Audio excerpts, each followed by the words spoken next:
Pendant les 60 ans passés, nous avons fait un partenariat avec des gens comme vous pour aider les enfants et les communautés à l'éradication totale de la pauvreté. Mais vous êtes-vous jamais intéressé de savoir comment nous utilisons l'argent des financements ou des dons de votre enfant pour actuellement faire ça? L'histoire que je vais vous raconter est arrivée il y a déjà un petit moment. À cette époque-là, tout le monde n'allait pas à l'école, n'y allaient que les riches, les pauvres n'allaient pas à l'école parce qu'il n'y avait pas beaucoup de collèges. Mais justement, il y avait un collège ou un séminaire à Plougarnevel. Et ces gens-là étaient originaires de l'autre côté du Cantal, 3 frères qui fréquentaient l'école de Plougarnevel.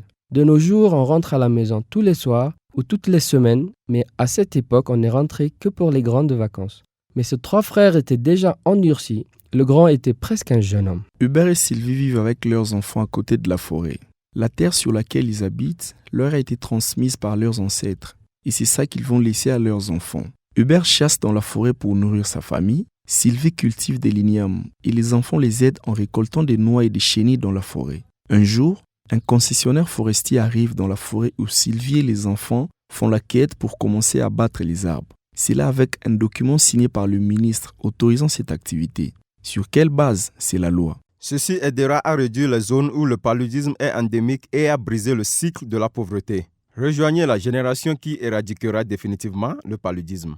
Au sein de l'ACT Consortium, nous avons donc voulu vérifier l'ampleur du problème. Nous avons décidé d'évaluer la qualité des ACT, le traitement antipaludéen de premières intentions.